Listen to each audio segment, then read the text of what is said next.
العالمین والعاقبۃ للمتقین والصلاۃ والسلام علی سید الانبیاء والمرسلین اما بعد فاعوذ باللہ من الشیطان الرجیم بسم اللہ الرحمن الرحیم۔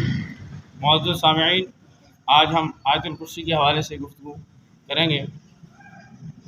عزیزان گرامی، اس وقت ہر شخص جو ہے وہ بے چینی کا شکار ہے۔ ملکی معاشی حالات ایسے ہیں کہ ہر شخص پریشان ہے۔ قتل و غارت ہے، ڈکیتی ہے، چوری ہے، دھوکہ دہی ہے، یہ تمام باتیں ہیں جس کی وجہ سے ہر شخص پریشان ہے۔ روزگار ہونے کے باوجود بھی پریشان ہیں اور روزگار نہ ہونے کی وجہ سے بھی بڑا پریشان ہیں۔ تو بطور مسلمان اگر ہم چاہتے ہیں کہ ہمیں اللہ رب العزت قلبی روحانی سکون عطا فرمائے تو ہمیں پھر اللہ کے اس حکم کی تعمیل کرنا ہوگی اور اس سے سمجھنا ہوگا کہ اللہ بذکر اللہ تطمئن القلوب، کہ بے شک دلوں کو جو چین ہے وہ اللہ کے ذکر سے ہیں۔ تو آج ہم اللہ کے ذکر سے غافل ہیں۔ جب بندہ اللہ کا ذکر کرتا ہے تو وہ دنیا کی ہر شے سے بے نیاز ہو جاتا ہے۔ اس لیے صبح و شام کے مختلف اوراد ہیں، وظائف ہیں، اذکار ہیں کہ جن کے کرنے سے اللہ رب العزت ہماری زندگی میں بے شمار برکتیں عطا فرمائے گا، خوشحالیاں عطا فرمائے گا اور ہر طرح کی تنگیوں سے ہمیں محفوظ فرمائے گا۔ پچھلے دنوں ہم نے تذکرہ کیا تھا نظر بد کے حوالے سے۔ اس میں حدیث مبارکہ حضور نے فرمایا کہ نظر بد کا لگنا حق ہے اور اس کا اثر اتنا زیادہ ہے کہ ایک شخص کو قبر میں اور اونٹ کو جو ہے وہ ہنڈیا میں اتار دیتی ہے۔ تو میں نے پچھلے دنوں کہا تھا کہ ایک شخص کو قبر میں اور اونٹ کو قبر میں داخل کر دیتی ہے، حالانکہ اونٹ جو ہے وہ ہنڈیا میں جاتا ہے۔ تو یہ الفاظ میں نے کہا تصحیح کر دوں۔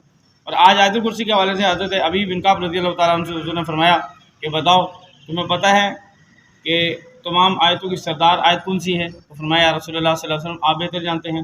پھر حضور نے پوچھا کہ بتاؤ تمام آیتوں کی سردار آیت کون سی ہے؟ تو فرمایا یا رسول اللہ صلی اللہ علیہ وسلم اللہ لا الہ الا هو الحی القیوم، یہ آیت تمام آیتوں کی سردار ہے۔ تو حضور نے انہیں سینے سے لگایا اور فرمایا کہ تمہیں علم مبارک ہو۔ تو اس سے ہمیں یہ پتہ چلا کہ تمام آیتوں کی سردار آیت جو ہے وہ آیت الکرسی ہے، جسے ہم اللہ لا الہ الا هو الحی القیوم پوری آیت مان گئے۔ جس طرح قرآن مجید تمام کتابوں کی سردار کتاب ہے، اسی طرح آیت الکرسی قرآن مجید کی تمام آیتوں کی سردار آیت ہے۔ اس کی بے شمار برکاتیں حضرت علی رضی اللہ تعالیٰ عنہ سے روایت ہے کہ آپ نے فرمایا کہ جو شخص ہر نماز کے بعد آیت الکرسی پڑھتا ہے اس کے اور جنت کے درمیان ایک موت ہی ہے۔ یعنی شخص جو پابندی کے ساتھ ہر نماز کے بعد آیت الکرسی پڑھتا رہتا ہے تو جیسے ہی وہ فوت ہوتا ہے اللہ رب العزت اس کو جنت عطا فرماتا ہے۔ اور جو شخص فرمایا کہ جو شخص ہر رات کو آیت الکرسی پڑھ کر سوتا ہے وہ اس کے گھر والے اور اس کے اڑوس پڑوس والے سب لوگ جو ہے وہ ہر طرح کی آفات و بلیات سے محفوظ رہتے ہیں۔ حضرت ابو ہریرہ رضی اللہ تعالیٰ عنہ کو حضور علیہ الصلوۃ والسلام نے ایک جو ہے وہ غلے پر جو ہے وہ نگراں مقرر کیا، اس کی حفاظت پر معمور کیا۔ تو رات کے وقت جو ہے وہ ایک چور آیا، تو آپ رضی اللہ تعالیٰ عنہ نے اس چور کو پکڑ لیا چوری کرتے ہوئے۔ تو اس نے منت سماجت کی جی میں بڑا ضرورت مند ہوں، میں حاجت مند ہوں، بے روزگاری ہے تمام، تو آپ نے اس کو چھوڑ دیا۔ جب حضور کی بارگاہ میں صبح کے تو حضور نے فرمایا اے ابو ہریرہ بتاؤ تمہارے اس چور کا کیا حال ہے، وہ جو رات کو آیا تھا؟ تو فرمایا کہ یا رسول اللہ صلی اللہ علیہ وسلم وہ بڑی منتیں کر رہا تھا کہ بڑا ضرورت مند ہوں، مجھے اس پتہ سے میں نے چھوڑ دیا۔ تو حضور نے فرمایا کہ وہ دوبارہ آئے گا، تم تیاری میں رہنا۔ تو اگلے دن پھر وہ چور آ گیا، تو دوبارہ ابو ہریرہ رضی اللہ تعالیٰ عنہ نے انہیں پکڑا، تو اس نے منت سماجت کی جی میں بڑا زیادہ ضرورت مند ہوں، جو ہے وہ اپنی جو ہے وہ حاجت پیش کی، بہت زیادہ گری اوزاری کی، تو آپ نے پھر چھوڑ دیا۔ پھر حضور کے بعد حضور نے فرمایا کہ تمہارے چور کے بارے میں کیا خیال ہے، کیا حال ہے تمہارے؟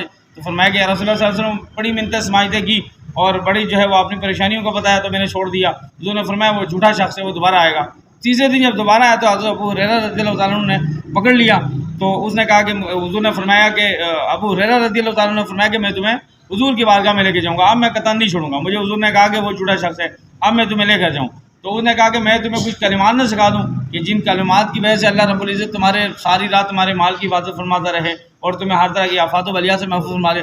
فرمایا کہ بتا دو کہ وہ کلمات کیا ہیں؟ تو اس نے کہا کہ اللہ لا الہ الا هو الحی القیوم، یہ آیت مبارکہ تم پڑھ کر اس مال پر دم کر دو گے تو ساری رات اللہ اس مال کی حفاظت فرماتا رہے گا۔ انہوں نے اسے چھوڑ دیا۔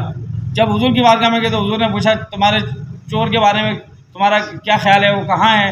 تو فرمایا یا رسول اللہ صلی اللہ علیہ وسلم اس نے مجھے کچھ کلمات سکھائے اور میں نے وعدہ کیا تھا کہ کلمات سکھاؤ گے میں چھوڑ دوں گا۔ حضور نے فرمایا کہ کیا کلمات تھے؟